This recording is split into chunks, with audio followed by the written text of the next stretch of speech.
Hello and welcome to episode 6 of the All About Ability podcast, The Importance of Personal Development with Colin Campbell. I really enjoyed our conversation as Colin went through the benefits of fitness in all aspects of life, as well as the benefits of sobriety and, of course, personal development. I took a lot from our conversation and it's been a pleasure to get to know him over this short space of time. He's also known for his own podcast, Campbell Conversations, which you can find on iTunes and Spotify, the same as our podcast here. I hope you take as much from this conversation as I did and enjoy listening. Thank you. We are here with Colin Campbell, and I've been really looking forward to recording this for the past few days. He's the interest you've shown right off the bat has been really exciting to me, like how much you were keen to get involved in after getting in touch, because a lot of the guests that I've had have had to be pursued, so to speak. So I've been really impressed with your attitude towards it and the whole thing I'm trying to do here. Why don't you just introduce yourself to who you are and what it is you do? Of course, Kieran. So firstly, my name's Colin Campbell and I'm a 27-year-old from Bearsden, just outside Glasgow.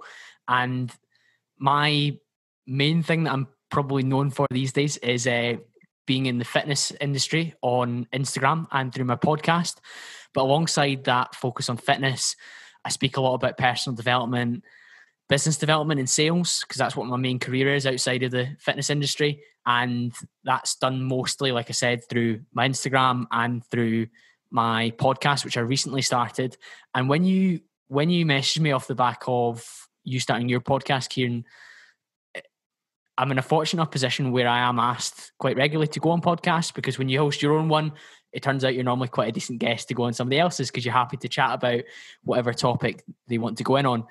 But you need to be careful which ones you go on, otherwise you'd end up on lots and you wouldn't produce any for yourself. And there's sometimes got to be an element of selfishness. But when you spoke about the mission and the overall integrity of what you want to put out there when it comes to raising awareness around disabilities and access to fitness and the benefits of it, but also other areas of personal development as well, it was just something I couldn't not get involved in as soon as possible and try and show my support. And I knew that just from the back and forth we had over message and the chat that we've had before we've started recording this, I'm sure we're going to pull together a good episode, which hopefully your listeners really enjoy. I really appreciate that, and I think the listeners will appreciate that as well, the kind of enthusiasm you're showing. And obviously I know what you're talking about with the podcast situation, where I've been asked to go on a few that kind of surprised me a bit more than I thought it would, because it's taken off a bit quicker than I expected, to be totally honest. But having someone like yourself on, who obviously I've checked out your podcast and I'm enjoying the different aspects of it. I'm looking forward to binge watching that, like I told you earlier on. But how did you start with this kind of mindset of getting involved in all these different areas? Yeah, I guess in terms of developing this interest in personal development and fitness and sharing that with the online world, I suppose I probably started posting on Instagram back in January 2017, so just over 3.5 years ago now, posting mostly about kind of frequently asked fitness questions. I'd always been in decent shape, getting towards the end of school. I got into the gym, lifting weights, mostly through rugby. Through university, carried that on, moved away from playing rugby and that kind of focus on just being as strong as possible, to then being more into the aesthetics and like how I looked and how I looked with my top off effectively. But that's where things went when I was kind of halfway through university. And as I got to working in a full-time role and still maintaining a good physique and actually making improvements to it, I was getting a lot of questions from friends and family and people around me, particularly if I posted a photo on holiday and they were like, oh, how do you get a six-pack or something silly like that? And I decided that I would start to share that content. Initially, it was my brother and I that set up a page called Cambros, and we posted pretty much every day for about 10 months, and we covered a massive range of topics, and the page grew and grew and grew. At that point, Ian, my younger brother, he stepped back. He wasn't enjoying it as much as me. He was finding it a bit of a chore to create the content. But me, I really loved writing the captions. I liked making the videos, the stories, the photos. And it just kind of grew and grew. And people responded really well to what I put out there. And although that was important to reach people and impact people, I pretty much just enjoyed from a creative perspective doing it. And one of the things that we might touch on is one of the best ways to reaffirm your own learning is to teach on to others. So for example, if I read a personal development book, and one of the first and most impactful ones I read was How to Win Friends and Influence People by Dale Carnegie. And the lessons that I learned within that were reaffirmed by the fact that I started trying to teach them to people on Instagram with my captions, my posts, because I said, oh, read this book and I want to share it with you. So I guess to answer your question, Phil, Kieran, probably started 2017, and it's developed over the years to be more than just me posting about health and fitness and how to get a set of abs or how to get bigger arms or how to fit a cookie into your diet if you really want one, or a pizza on the weekend. And it's more now about all those core components, but also about how you develop your mind, your body, your resilience, and all those other important things. Yeah, I mean, that is a top quality answer, to be fair. I mean, you touched on a lot of great points there. What you were saying about kind of practicing what you preach almost is very true, because there's a lot of people that are happy to read these books and read these things, but you have to put it into practice. You have to also figure out what it is that makes you kind of go and take that way, in terms of, if you're reading a personal development book, why are you doing it? What is the purpose of you doing it? And it reaffirms what you're saying, what you believe in, and all that kind of thing. Like I can relate to exactly to what you're saying, because through doing this podcast and doing the things that I'm doing just now, I'm just at the beginning stages of what I'm trying to do, and even just at the beginning, I'm feeling a great sense of joy out of it. Like it's as if I'm finally doing something that I'm supposed to be doing, that kind of fits in line with what I believe, rather than what kind of your social groups and different things tell you to do. Which is, it's hard to distinguish what you want to what other people want, and I think personal development is such a huge part in doing that. And your sort of journey through that is quite interesting, because we're similar but different in the sense of mine was more so came from a sense of what's the right word to use? Empathy, I would say, in the sense of going through things and kind of not feeling good about it and having bad experiences with different things, and not really knowing where my place was or what I was supposed to be doing or X, Y, Z, and you kind of go through it and you're not really sure what to do. And so through those different experiences, I had this sort of empathy grew within me, in terms of trying to help people and wanting to relay my experiences to help them get through what they're getting through. But then also the journey of trying to figure out how to communicate that best, because, and this is a good point of what you're saying as well, is as somebody that we're in similar fields this way now, I guess, one of the biggest things I've noticed is that communication is, from the personal development things I've read and researched, communication is now the number one thing for any employer in the world. The reason being is because if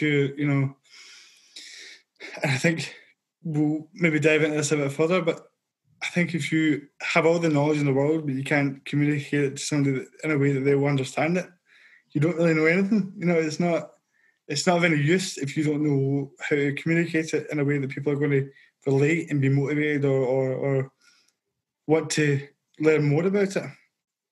That's a massive point, isn't it? Aye. That's a massive point, because if we relate it to a fitness example for starters, there's some really knowledgeable coaches, personal trainers within the fitness industry that will post the most complicated scientific journal articles and information. And often these are the guys that have not very successful client businesses. They maybe don't get the best results for their clients, because the best guys, what they do is they take that information, they read it, and then they translate it, like you just said there, into something that's understandable, actionable on the target audience's level. So that target audience might be really, really well read. So you only have to distill it down a little bit and give it to them. That target audience might be much less invested in that topic, and they just want the straight up facts. So like you said around personal development, it's all well and good. You could read a book a week. You could read 52 books a year. But if you don't understand it and it doesn't register with you, and you don't implement the things from it, and you don't teach it on to others, like I was talking about, then it's been a little bit of a waste of time, and you've really just, and if I'm allowed to swear, you've just thrown a lot of excrement at a wall and hope that it's stuck there. And that's not been the case, unfortunately, if that's your approach to self-development. Yeah, no, it doesn't. It just doesn't stick. You have to do something that's going to be able to actually relate to the people. I like to kind of take myself back to before I knew anything about this. And I'm not, by no means am I an expert in any of these sort of fields yet, but I'm able to articulate what I've done so far, if you know what I mean. So I like to take myself back to before I knew anything, and I use this example of going into a gym, and I had this booking with a trainer that she was talking me through some things of how to improve my workouts and such, and I genuinely believed that pasta was a protein. Like it's the most basic bit of knowledge, but I was so far away from knowing anything about it. I came in several stone overweight and didn't know what to do and didn't know anything about it. So I like to take myself back to that point of knowing what would have made sense to me if I was reading it then rather than if I was reading it now. You know, so it's definitely a big point of look at what, you know, you talk about these kind of articles and people write. There's been so many times when I've wrote something and I've looked at it and went, that makes sense to me, but it's not going to make sense to anyone else, you know. So it's like, that's such a big part of it. And by the way, personal development, where we're talking about this here, I want people might be listening to this thinking, what do they mean by this? What do they mean by the word personal development? What is it to you? How would you define it? To me, it's the process of, so personal development can also be called self-development or self-betterment or self-improvement. And it's just a case of working on all areas of your mind, body, communication, anything that you would deem a skill or an asset of yours, then improving on it. And that's not to say that you have to be inherently unhappy or dissatisfied with where you are right now. Because one of the phrases that I try to use in myself, especially in the days when I'm maybe harder on myself about where I am and where I want to go, is that kind of proud but never satisfied. So you can be really proud of the fact that you have a good job, whatever that is.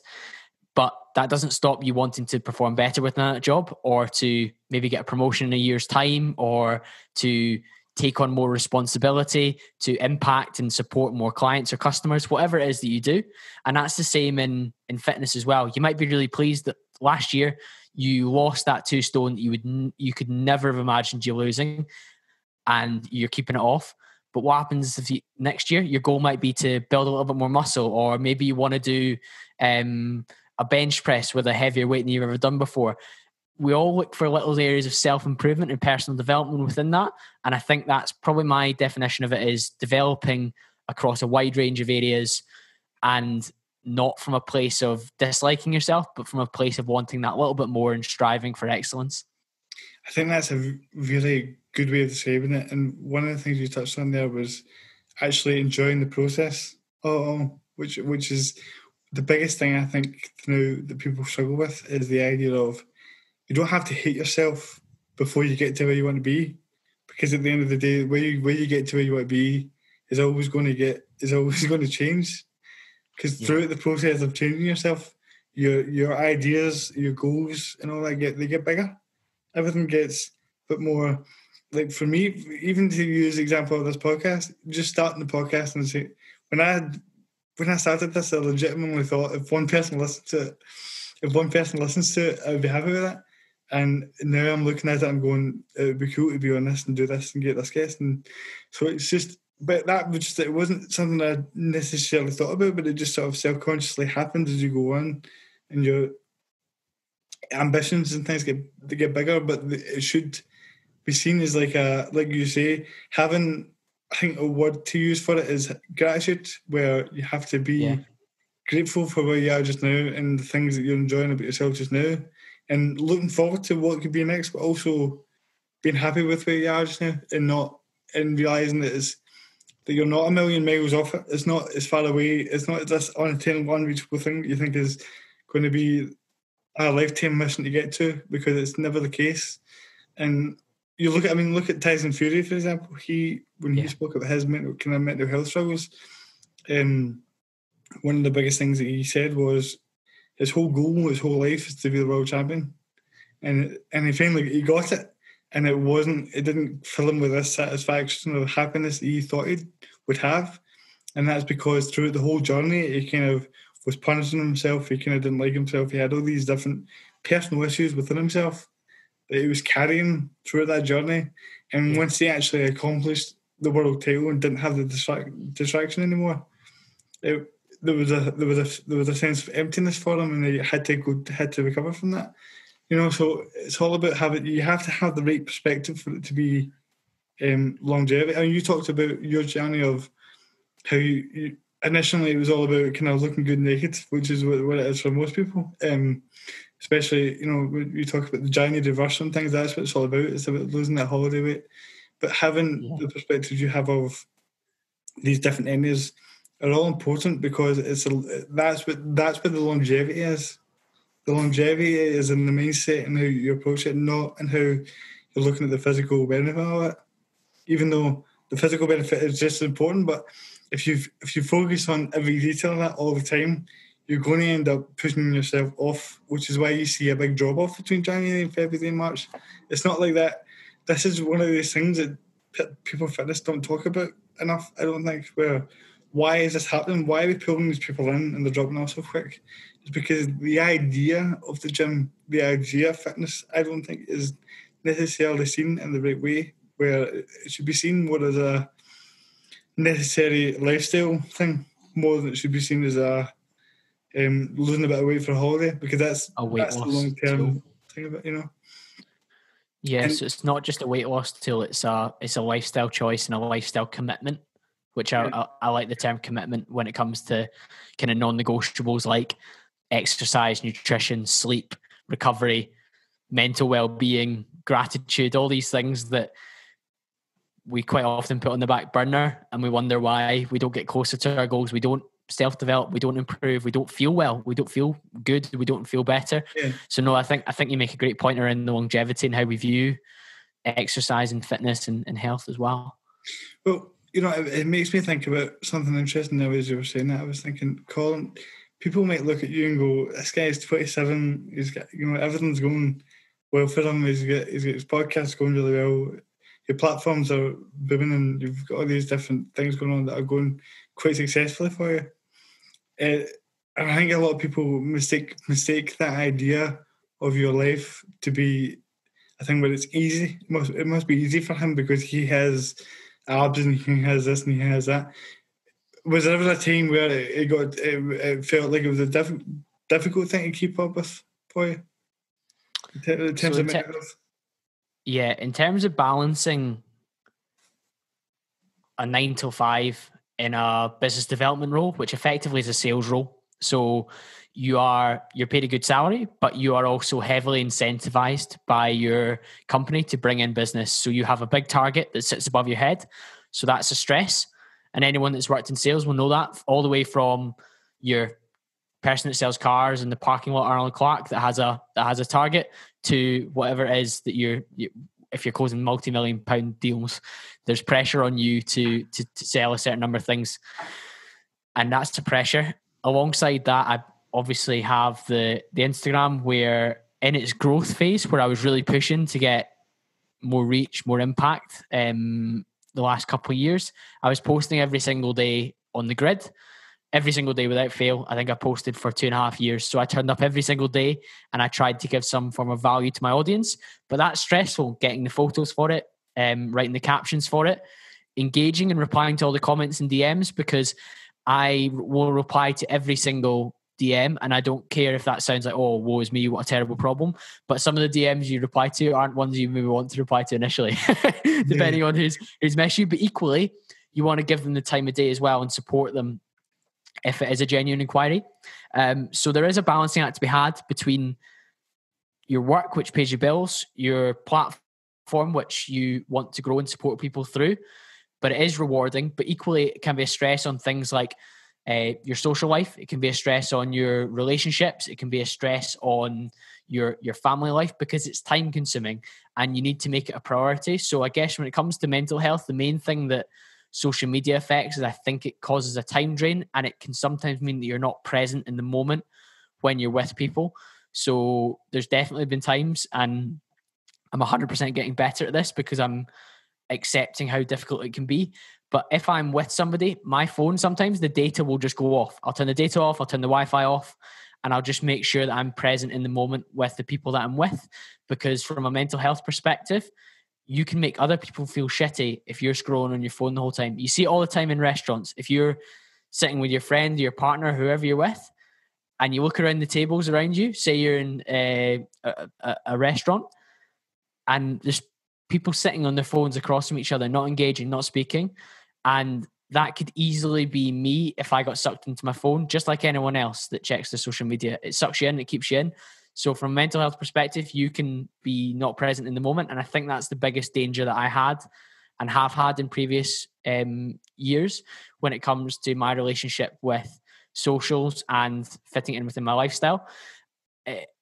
One of the most common things when you have a fairly large platform is trolls and people kind of being rude to you.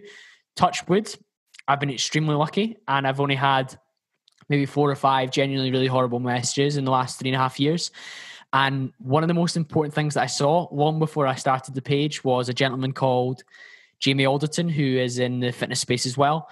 And he said that, remember, when anyone sends a nasty message online and tries to argue with you online, it's coming from a problem that they have, not that you have. You've aroused or triggered something within them that's caused them a problem. So if somebody said something like pretty rude to me, then I maybe initially had a look at their profile. Often it was private or anonymous and you couldn't see who it was.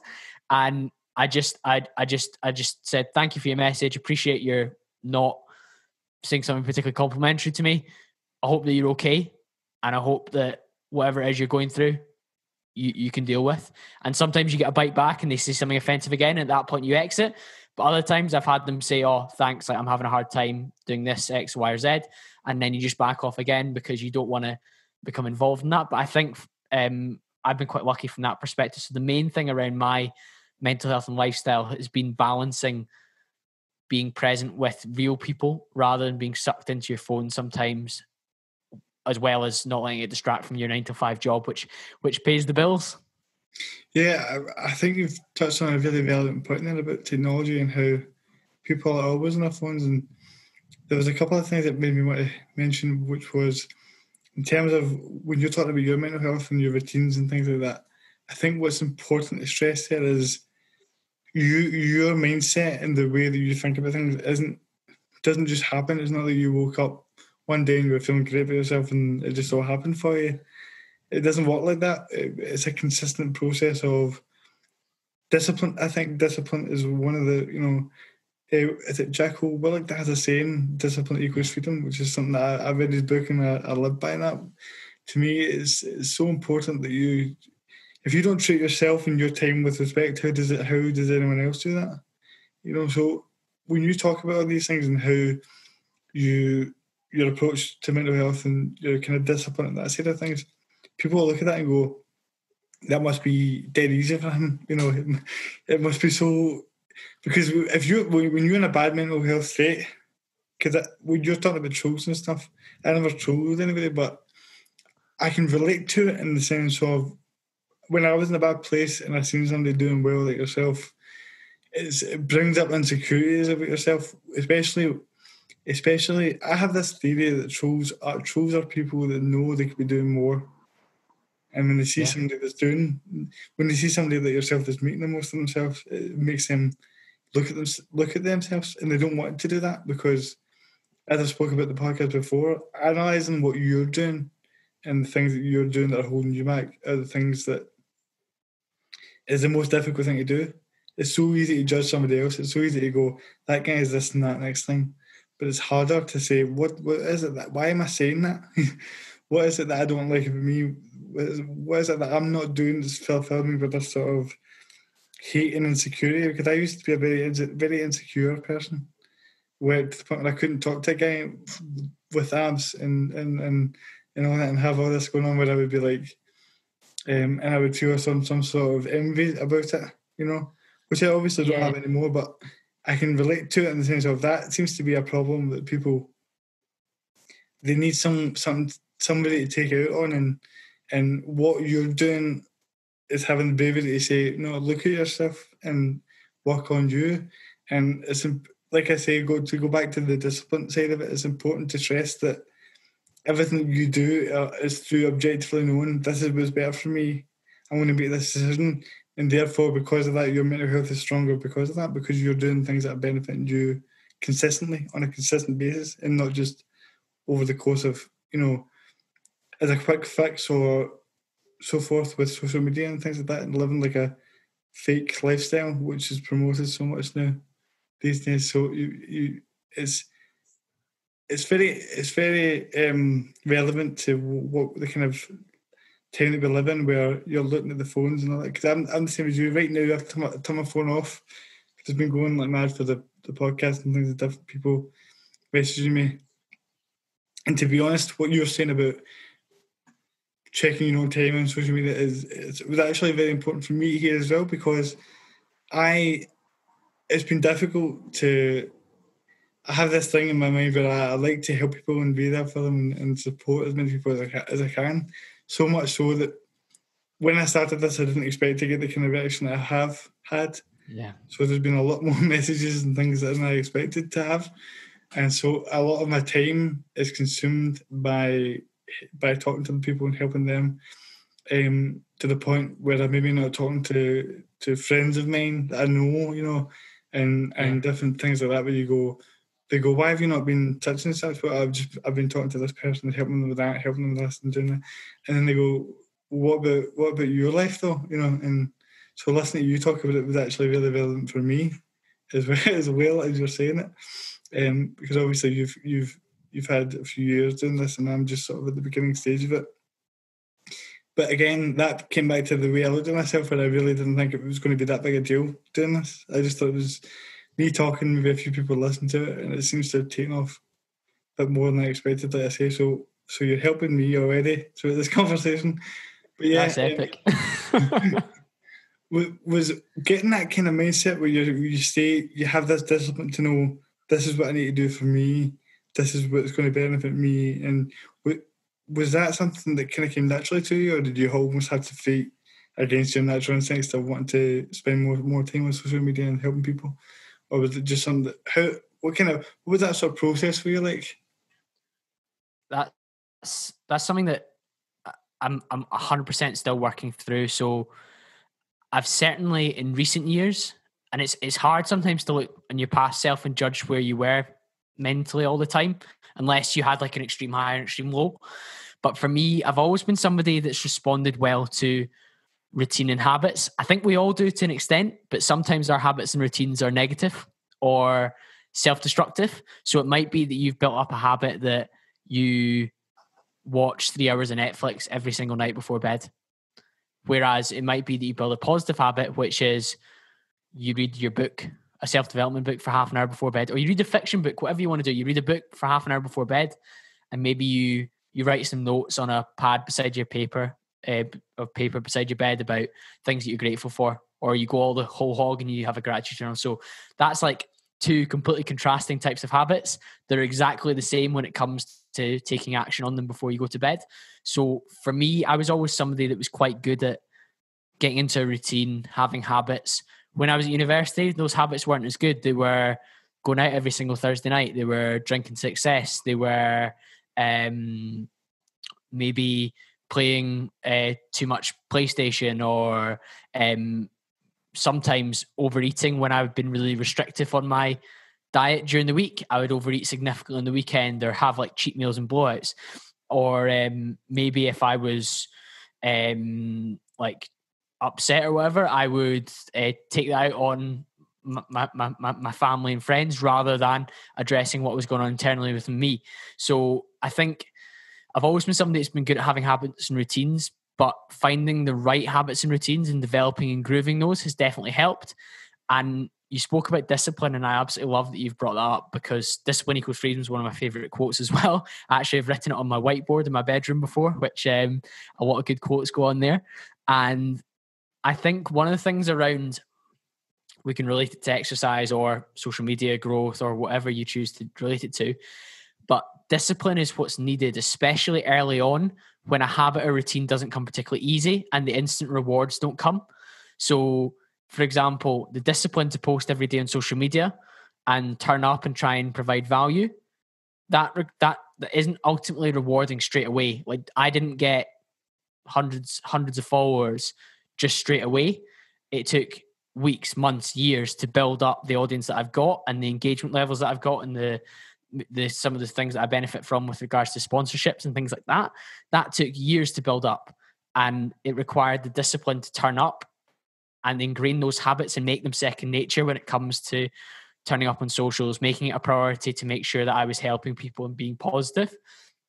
But then equally, now we get further down the line, I've got to have the discipline to build the habit now to not spend too much time on it. So it's funny how we switch. It's funny how we switch. Well, you need the discipline to get on it and contribute. But then as it grows and it gets to a level, and you'll know what your DMs go like when you release a podcast and it's a really good one and people really enjoy it. And it's a massive compliment and it feels amazing to go back to people and give back and be supportive. But you also need to have the discipline to say, no, tonight I'm having dinner with my family. I will look at my phone in an hour and a half's time when we're done. And that's like a kind of concrete rule. And I'm a huge fan of non-negotiable rules. And if you do them a few times, so for example, if I go out for a catch up outside of COVID period, if I go out for a Nando's with one of my friends from university who I don't see very often, best believe I might take a photo of the Nando's, but my phone will go straight into my pocket. The data will go off and we will sit, we'll have our meal, we'll have a catch up, we'll be present in each other's company. It'll feel fucking great. We'll bounce off each other. And when I go home, I can check my phone then. I'll post the photo of Nando's in my story. I'll do whatever I want to do then. But when we're together, whether that's a friend, a partner, whoever it is you're with, I try and have the discipline to be constantly present in their presence in terms of my focus and mental energy. Yeah, I mean, it's all great to listen to you talk about that. It's really quite motivating as well for me, just sitting here taking it in. But you bring up a great point about habits. Habits are so, I feel like they're not really discussed, and it was something that I wasn't really aware of until I read a book called The 7 Habits of Effective People with Stephen Covey. I don't know if you've heard of that book, but it's yeah, I've read it. It was actually the first company that I worked for after university. They had a university where we had 7 workshops, and one was in each habit. So I was fortunate to get introduced to that book. But yeah, great book. Did you enjoy it? Yeah, I've read it all. I've read it all twice now, actually, because I took so much from it that it was very life changing for me, to be honest, because it made me go, why am I watching Netflix so much? Why am I playing? Why is hours on the PlayStation or Netflix or binging a necessity, a habit? It's necessity, So, like you say, these habits are so easy to build up, negative or positive, but it's up to you to distinguish which are which. When you talk about, you mentioned whether it's a high or low. For me, a lot of the things have been quite, you're either really low or you're really high. I've not really had much time at the medium level.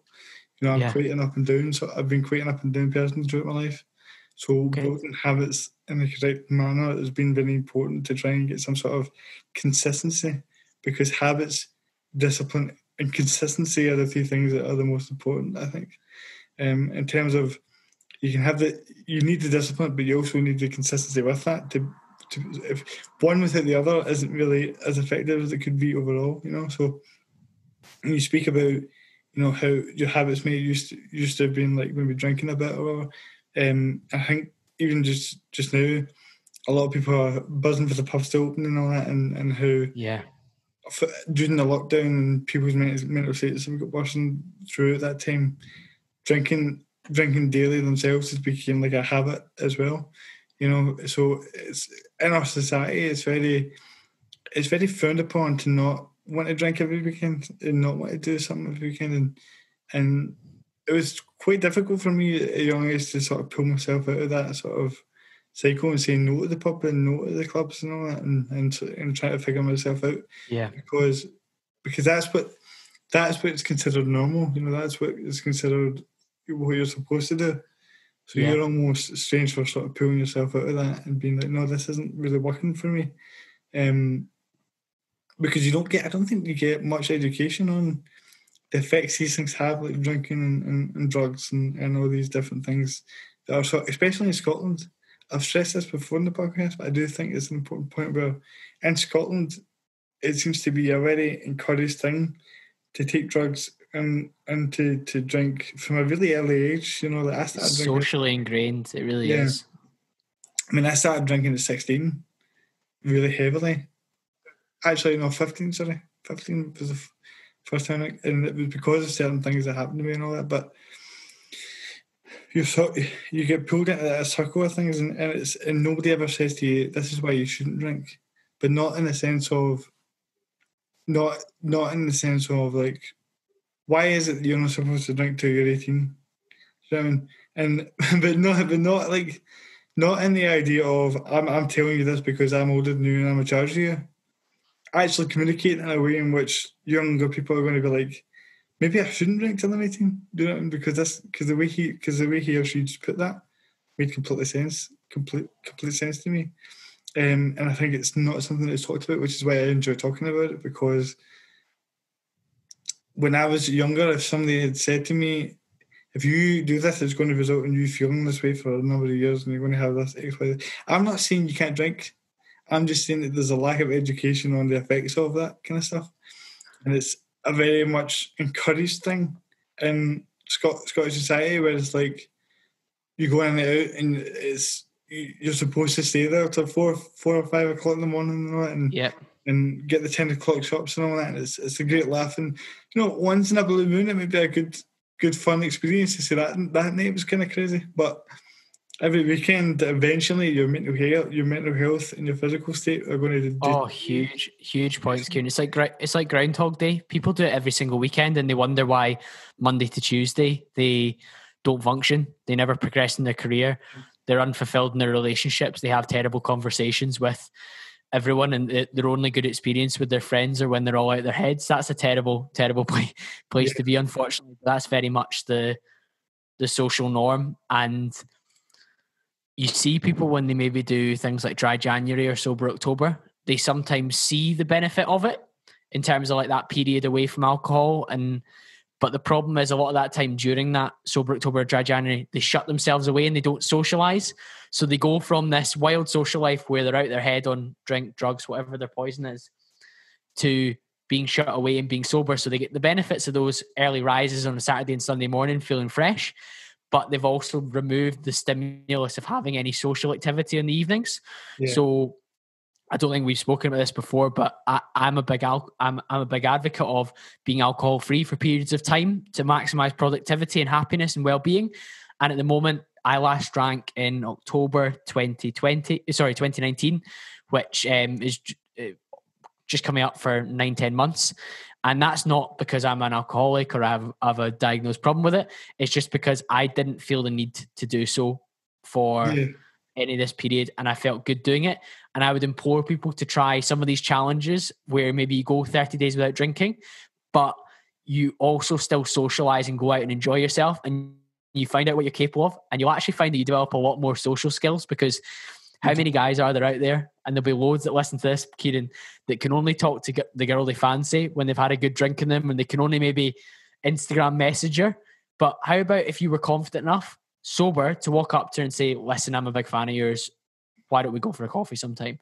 And I've certainly, over the years, I've probably drank 4 or 5 times a year on special occasions for the last 6 or 7 years. And my confidence when I'm in my sober self has never been higher than during this period, because I've tested it in environments on social occasions. So I've gone to the party when everyone else has been drinking and I've been the sober one, and I've still been able to interact, have fun, enjoy myself.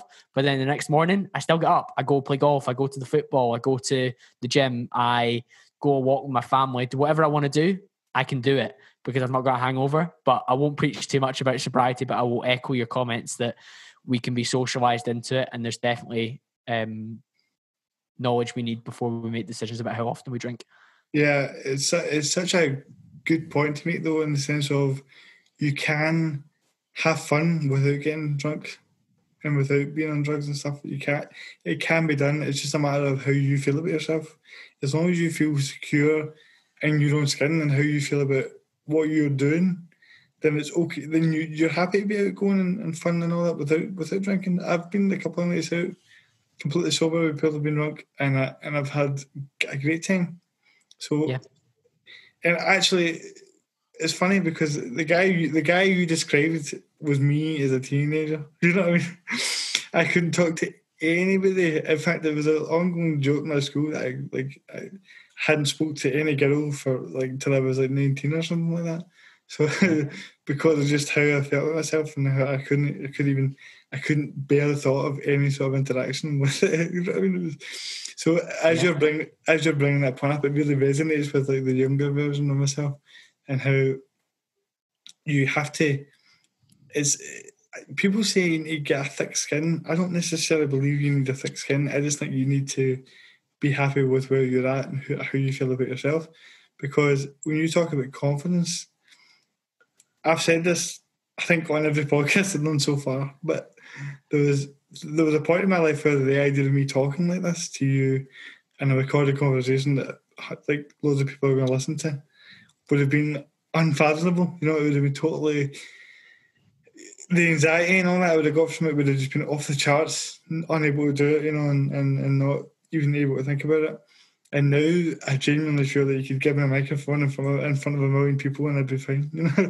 So it's all about your own perspective and how that can change. And I'm saying that I used to sit in the crowd when people would say things like this, and they would say, you know, you can do anything, you can come up and do this, and I'd be like, I'm never going to be the guy. I'm never ever going to be the guy that does that. I was so convinced that I was never going to be able to talk in front of people or convey my points with any sort of conviction that people would relate to or anything like that. So to be at this point, you know, there's days where I have bad days and times where I think, yeah, but think about where I am now and my mindset is at now, and you go from being able to do this kind of things or going from not really having confidence to talk to girls, for example, like you mentioned, you have to go into thinking you can talk to anybody you want to talk to.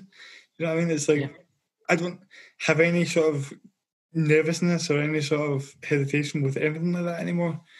And that's only happened over the course of the last year or so. I've not drank since New Year's night, which was quite a while ago now. And for me, it's more of a case of I don't think I'll ever do it again. Mainly because...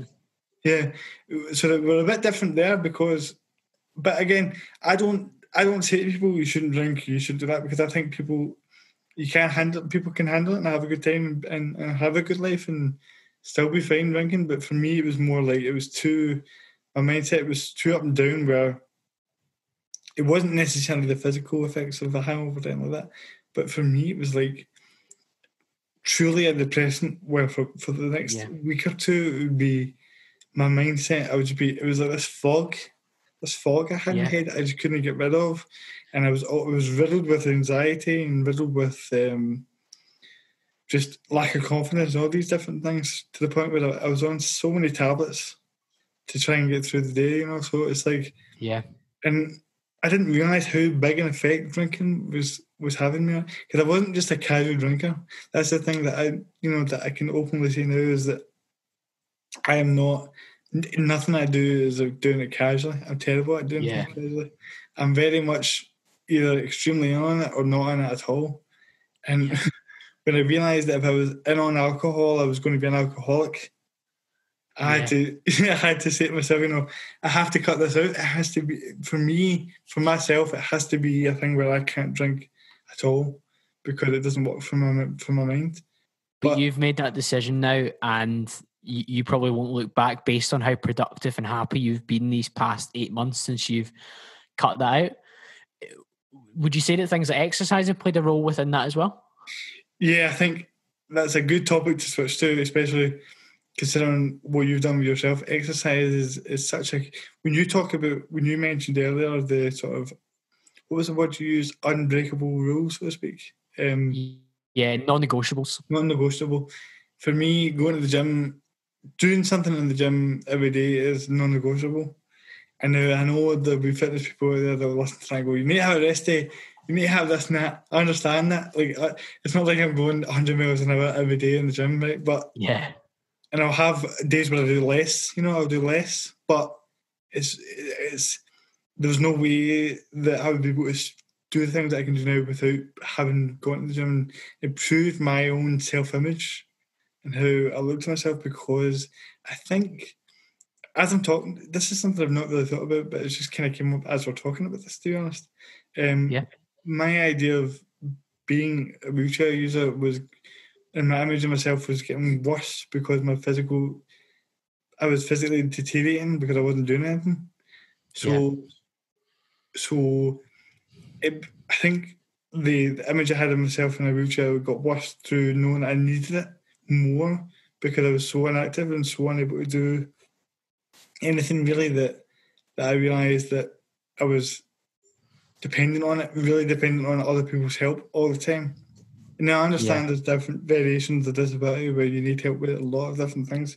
So I'm not saying that isn't okay, but I was saying from my mindset, I knew that I didn't need it. I knew there was elements of my life that I could do myself, that people were having help me with, because I was so far gone, So fitness is really the thing that really sort of pulled me out of that hole, in the sense of looking at myself differently. But of course, like yourself, when I first went into it, it was more about looking good naked, as it is for everybody. And I think that's, people don't like to admit that, but it is the truth. That is the reason why 99% of people get into the gym for that one reason. And throughout that journey and sort of changing how I felt about it and seeing physical improvements in myself pretty quickly. Because when you go from doing nothing to doing it a lot, you get quite, that first month or so comes flying off you. Newbie gains, that's what it's called, the newbie gains. Yeah, that was, for me, that was a big thing. And my arms started to get bigger and I started to feel more belief in myself. Because I think for the longest time, there's a difference between wanting to have belief in yourself and feeling like there's so many people out there that are like pretending to be confident, but inside themselves don't feel so. In terms of people that may talk like me and you, but don't actually believe what they're saying. Of course. Fake it till you make it sometimes. I think there's sometimes a benefit in that, but equally other times you can be deluding yourself, like you say, and they don't actually believe anything of it. Sometimes I know that in a sales role, for example, I'll try and talk myself up before I go on the phone with a difficult prospect or a difficult client. And I need to believe what I'm saying. But like you say, it can't be built on sand. There needs to be some solid foundations where you do believe in your own confidence, and it's a true thing as well. But that's an important point. I'm not saying that you're not going to feel amazing about yourself 100% of the time, right? But like you say, it's about having that foundation of knowing fundamentally I believe I can do this even though I feel nervous about it. So you might feel nervous about it, you might feel a bit anxious about this thing that you've got coming up, but as long as you fundamentally know that you can do it, that's different from really completely kind of lying to yourself and sort of pretending to be this other thing and then coming home and feeling miserable about what you're doing. That's a whole different kind of thing. And I think there's loads of people, which is why you're seeing such a kind of huge rise in suicide and things like that. And I like to talk about that because I feel like it's something that's so not. We need to normalise that word. We need to normalise talking about it because it's for guys like me and you at our age, it's the number one thing that's killing us is ourselves. And when you say it like that, it's a really mad realisation that of all the coronavirus and all these diseases and all these illnesses you can get, people are killing themselves more than anything else. And it's through making it this untouchable, untalkable thing that you can't discuss, and that's why I openly say that I've had times where I've tried to kill myself and thought about it and such, because I want people to know that it's okay to have tried it and failed it and got better, and it's okay to go through these things and admit that you've done these things and deal with it, because that's the only way that we're ever going to change any of this stuff. is if we actually fully honestly talk about it. You talk about exercise, you ask me about it, but what I'll say is it's a fundamental thing that started this whole thing for me. But it was only the catalyst for everything else that was to follow in terms of the mindset and the mentality and the habits and the things we've talked about. But as you bring that up, it made me want to ask you, in terms of your experience of fitness, how do you see disability fitting into that in terms of accessibility and different people that go to the gyms? Because for me, as I spoke about in the podcast before, there was a lot of obstacles that I had to overcome to go to the gym, and a lot of trainers that were like, "No, we can't work with you. We can't do this. It's too complicated. There's too many risks." Especially because in a day and age where everyone's kind of any wee mistake you make can be very much publicised and very much there was a element of risk involved with me where what if we don't know what this guy's like and we mess up and he gets hurt and he posts about it and we're screwed, and so I'm trying to take that away to say we need to make these gyms more welcoming to different sort of variations of activity. What has your experience been with that? What do you think the fitness industry could do to make people more welcome in that regard? Yeah, and we spoke about this offline before we started recording, and I think the big thing from the conversations that we've had initially and my own thoughts on the subject are all around, one, education. So that would be both for individuals who are disabled, but also for companies, gyms, trainers who are hosting clients coming in. So able-bodied people, disabled people, whoever is coming into the premises, there needs to be education for both parties and both sides that are involved in this in this situation, because the education for disabled people who are unsure about the benefits of exercise potentially, because like you say, you haven't always been into fitness, and it's something that has been a springboard for you towards greater success. So straight away, education around the value of that, and then education for the gyms and the trainers within them. And I'm not saying train every single trainer to be brilliantly able to deal with really complex disabilities, because that would do a disservice to the level of expertise required. But make sure that you have a member of staff that is able to contribute adequately to help a disabled person with the fundamentals to get their exercise regime started.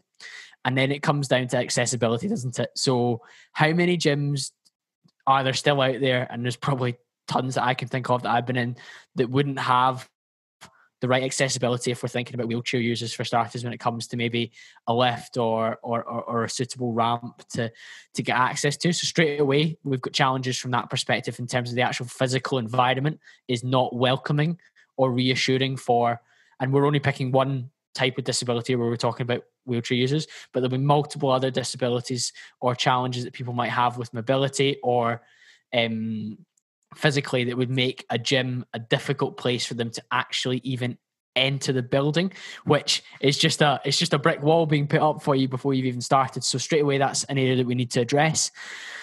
Alongside that, once you're inside the gym, most equipment, in my view, can be adapted safely to enable a person, regardless of what their mobility challenges are, to use it in some respect. Don't get me wrong, there's going to be some machines that just won't quite set up at the right height or the right level, and that's absolutely fine. But there's so many things we could do with cables, with benches, with leg presses, with bench presses, that we can move and alter the dynamics of it. And all it takes is the education and the understanding from the trainer and the reassurance given to the individual. So for yourself, Kieran, sitting in the chair next to a machine that you've never used before, you need that reassurance about how it's going to be adapted to meet your requirements and your needs, and the range of motion that you can have with that particular machine while not causing you an injury, but actually stimulating your muscle and helping you. So education is massive. Accessibility, both from a physical perspective, the access to the gym, but once you get inside the gym, that support. And I was saying to you, given some of the job roles that I've done previously where I've had a lot of travel around the UK and the Instagram stuff that I do where I go to a lot of different gyms to do that, I I very rarely see physically, evidently disabled people maybe in a chair within the gym environment. And that's a challenge for starters, isn't it? Because straight away, if you're the only person that uses that gym that's in a chair, maybe you feel like you stand out or you stick out. Don't get me wrong, if I saw somebody in the chair getting their bicep curls on, I'd be loving it. I'd be like, that's brilliant to see. It's inspiring to see. But it should be something that becomes more normal as we move forward. If you think of the percentage of people who have that condition or in that or in a chair, there should be a higher number of them within a gym environment that we see on a regular basis, in my personal opinion. Yeah, I couldn't agree with that more. And every point you touch on there is so accurate in terms of the sort of experience you have as a disabled member of a gym, where you go in and you do have eyes on you, like I've spoke before about in other episodes, where it's all you.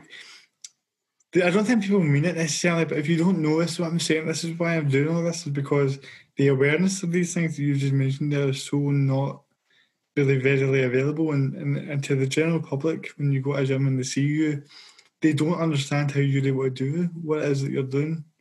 And I would like to see it get to a point where you go to a gym and there could be just as many people with disability in the gym as there is, fully able people, so to speak.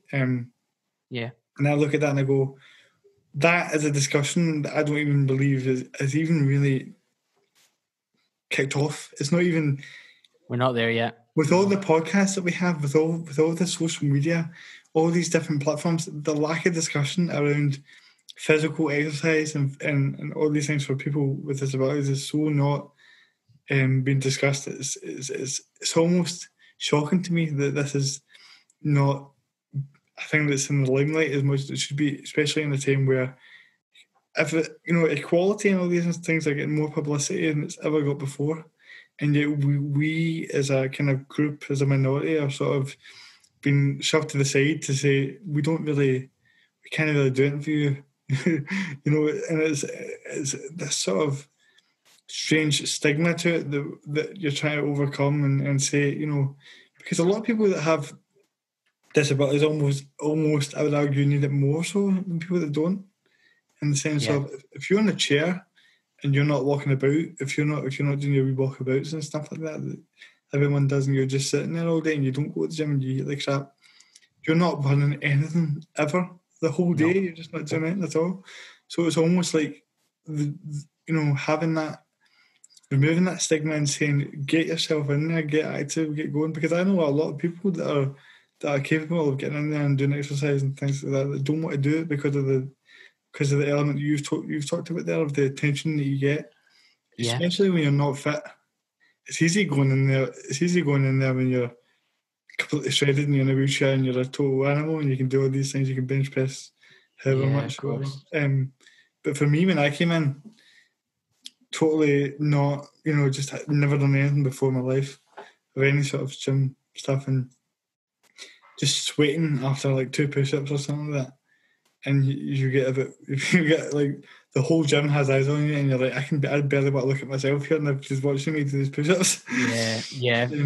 And they think that you don't know. They think you don't know they're watching. You know what I mean? So when you talk about accessibility, even in an area like that, where you go in, there's been gyms I've went into that literally don't have the space. They haven't even thought about the sort of area of which how can somebody with any sort of disability get about. I mean, even guys, I know that my activity level was probably higher than some people in a wheelchair, but what I would like to stress is there's different conditions like muscular dystrophy, like spina bifida, I think that's the name of it. There's all these different types of things that I know about, and even these guys can do things. Muscular dystrophy is a condition where you can't grow muscle. You can't. There's no muscle development there. And what I've been trying to stress to the guys is that the limited movement you have, you can still improve on it. You know what I mean? Yeah, 100%. Make the most of what we have, 100%. Because there's varying levels, like you said, of physical fitness, and there's varying levels of disability, like you said as well, where some people may be very limited, whereas you were saying you're extremely active for a wheelchair user, and like you say, it's just a case of making sure that we make the absolute most out of what we are able to do, and our head will thank us as well as our body. Exactly, and the point I want to stress to anybody listening to this, regardless, because the people that listen to this, it could move potentially barely with their hands. They're so limited in that aspect. There is always something that you can do. There's guys that maybe can't really move that much. The sauna and things like that are huge things that I've benefited from doing quite a lot. Whereas it loosens up the muscles and stuff, and you don't have to move. You can just sit in a seat for 20 minutes and get a really good benefit out of that. And it really, especially, I think this discussion we're having is really relevant just now, because a part of me that gets sort of confused by the whole coronavirus pandemic that's happened just now is that I see it as sort of a chance for us as a society to sort of change our thought process and things, in terms of, surely this should make us be looking at health in a more serious way. And we keep talking about wearing masks and social distancing, which is all very important, all very relevant. But also, the number one thing you're getting this, when you look at the majority of people that have got this illness and has been from a second condition or been from a lack of activity before this whole thing happened in terms of health and well-being. There's very few cases of someone like yourself. There has been cases, it has happened. I'm not saying it hasn't, because I know it has, but I'm saying there's not been as many people. Lower percentages, like you said, much lower. And I feel as though, while we're saying let's social distance and all this, yes, of course, but also let's watch what we're eating and let's watch how we're living our lives. What is it you're doing that could put you at more risk of this virus? Maybe what you're eating is not helping. Maybe what your activity level is not helping. And I think that is an element that's not really been talked about at this fact, because it's not as easy as saying just separate yourself from somebody else. And that's the point that I found it quite frustrating that the pubs were opened. And I'm not saying that the pubs can't be opened. I'm just saying I'm of the belief that if the pubs are opened, why the gyms not opened? Now I realise. Agreed. Yeah, I realise that the gyms, obviously, there's elements of, yes, everybody's sweating. There's all sorts of things happening. There could be different ways of transmitting diseases and things like that. But surely, if the pubs can be opened, and these people are going to be right, when you get drunk, it's not like everybody's going to adhere to the 3 meter rule. It's all going to still be. No. So if health and well-being is truly the priority, surely the gyms need to be open before the pubs are opened. And that's my opinion as well. I fully agree. And just on the sweating thing, there appears to be no evidence at the moment from anyone that sweat transfers the coronavirus. Oh, really? So, yeah, the Scottish government say they may have some evidence, but the WHO and the English government that have reopened gyms have not found any evidence at the moment. So that's interesting. It's on a very shaky peg. I'd love if they revealed the evidence, but equally I don't think they have it. I'm not sure what the reason is for continuing to delay, but I certainly hope they open soon. And also, I think there could be people that listen to me saying this and think that maybe there's a bit of ignorance to how serious this virus is. And I will say that we both know how serious this whole situation has been.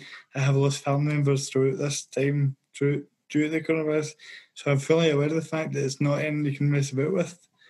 I do think that when you talked about, that's a really interesting point about the sweat that I wasn't aware of, but the idea of the virus being this thing where it's a health crisis is what it is.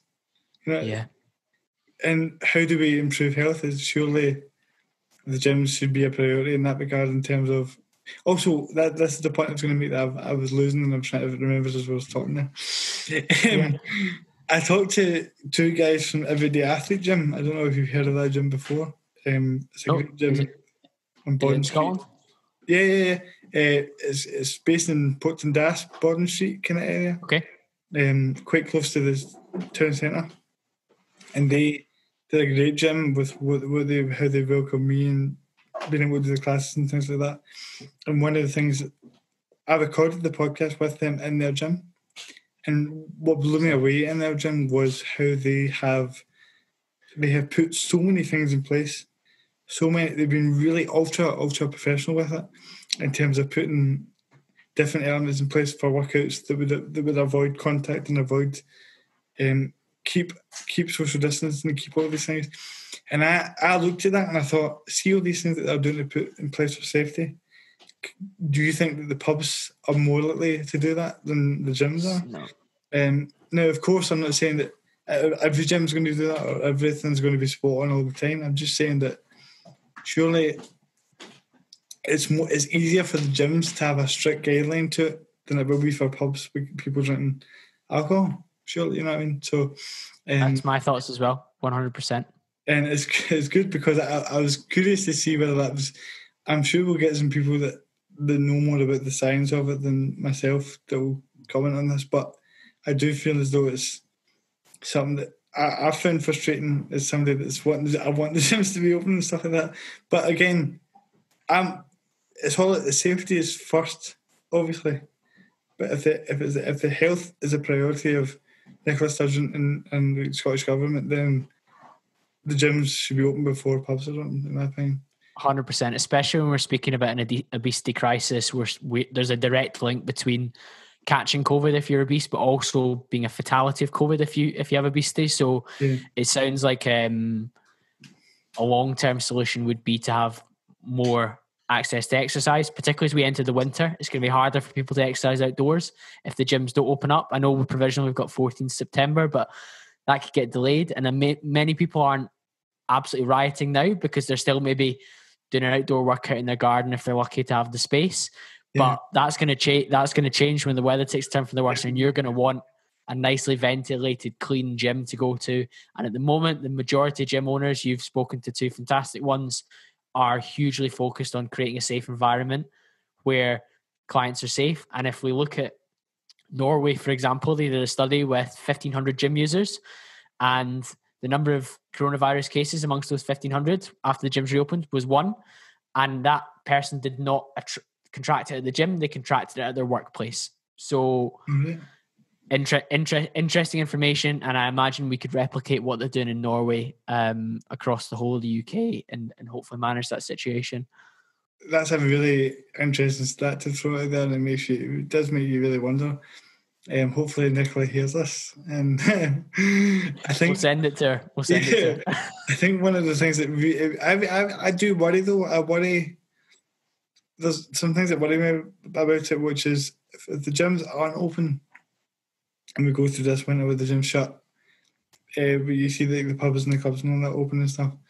I do worry about the state of the kind of mental health of the country as a whole in terms of how is it going to look. Yep. There has been, they put up a toll of the people that have passed away from coronavirus, but one thing the media hasn't really discussed is the amount of people that have,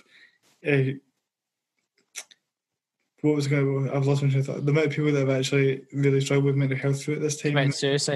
Committed suicide, yeah. But although the reason why I hesitate in saying that is because I was talking to somebody who's a mental health advocate as well, and they were mentioning how the word committing suicide isn't actually the correct term or the right way to put it, because it's they've done something that's not like the way that you put it really resonated with me, and going, I shouldn't be saying it that way. So that's why I kind of put off saying it there. But yeah, suicide has become this thing where if they put the numbers of suicide next to the numbers of people that have died from COVID, people would be shocked by it. And it's frustrating to me why the media is not covering this. They should be covering this, and this is just as relevant to anything else. And I think that's why you see people that don't want to talk about it, because it's not been normalised enough by the media and by different outlets, and saying this is a problem that's going to increase the longer that, I know for me, for the fact, I'm lucky to have a gym kind of in the house a wee bit where I can do workouts and stuff.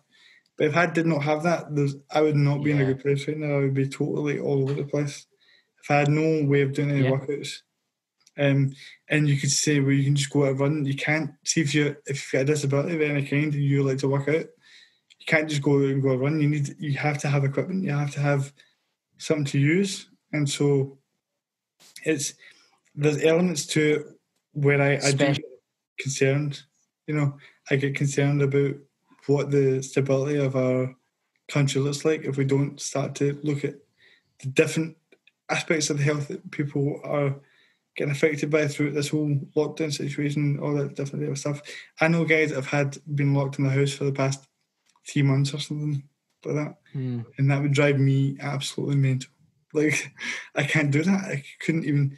I did it for the first month or so, and I was like, I can't do this. I can't stay. I had to go to the shops or something. But there's guys with conditions, actual medical conditions, that they can't leave the house. They're so high risk. And so if you're not taking it seriously, I would plead for you to take it seriously for these guys and girls that are still in their house and still having to plead on their way through this, But there's definitely elements to the coronavirus that haven't been discussed in terms of that side of it. So it was really good to kind of talk to you about that in depth, and the points you made about about Norway and how they're handling it and different countries are handling it makes a really strong case. So hopefully the right person hears this and does something about it. I think as we go on, hopefully, Scotland has actually been one of the better countries for it, I believe. Obviously, there's been incidents with football teams that have done some silly things over the past wee while, but at the same time, I do believe that we have handled it better than certain countries have, with particularly if you look at England and America, their numbers have kind of spiked. There was a point where Italy, I'm rambling on here, but the thing that makes me quite frustrated about it as a disabled person is we had like a warning. We had a warning from China and Italy and all these countries that were going through all these problems with it, and we did nothing about it, and we ended up as bad as them.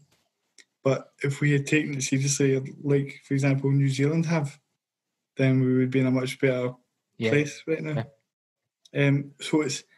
But they shut their borders, didn't they? But yeah. So I think that's where the frustration comes about this lockdown for a lot of people, is knowing that we could have handled it better, knowing that we probably shouldn't be in the place we're in right now. But yeah, I think the discussion we've had about that is going to be very important, hopefully, for people to hear. And I really appreciate you coming on and giving the time that you have and talking about the different aspects. I take pride in hopefully talking about things that maybe people don't necessarily want to talk about as much. And because I'm aware of the fact that there's so many podcasts out there and so many different voices, that you want to make sure that you're actually talking about something that's going to help somebody. And I'm not really too busy thinking about how big it could be or whatever. I'm more interested in helping somebody else. So, and I think this conversation will help a few people out there. So I really appreciate you coming on and making the time for it. Firstly, Kieran, thanks very much for having me on. It's been an absolute pleasure to come on and be part of the podcast. I think we've covered a lot of pretty hard-hitting topics: personal development, fitness, accessibility, sobriety and alcohol, and then even the coronavirus and the kind of controversial closure of the gyms. And in terms of the podcast, one of the reasons I was so keen to get involved in your podcast, and like you've just said there, it's all about impact and help rather than numbers. And like you, my aim was, if I can have one or two people come back to me per episode with a message, a WhatsApp, happy, rather than if it had 10,000 listeners and nobody messaged me or nobody said it helped them, then I think that's so much more important. You can see that that's what you're going to do with this project and what I'm hoping to continue to do with mine. So yeah, would love if people want to network with me on either Instagram or on my own podcast. You're welcome to get involved in the journey. Yeah, I would highly recommend checking out his podcast and checking out all the content you're putting out, because I quite like going through my Instagram feed and having motivational people and people that I can learn things from, and you're definitely one of those people. So I think that's why I wanted you to come on, is because we relate in terms of our approaches to things, although having different experiences. So it's been a big benefit to me, if nothing else, and also hopefully opened eyes to different issues that people maybe haven't necessarily thought about. But definitely check out his podcast. I think your latest one about how important sleep is was something that really struck me, and I've been listening to it, and it was quite an interesting perspective on how important sleep is. So check that out. if you haven't already. And I took a lot from it. I think what you're doing is, again, it's just about helping many people as we can as we go on, and you're really putting your point across a way in which is going to help plenty of people out there. So I really do appreciate it, and had a lot of fun talking to you. Me too, Kieran. Thanks very much for that, and much appreciate the opportunity.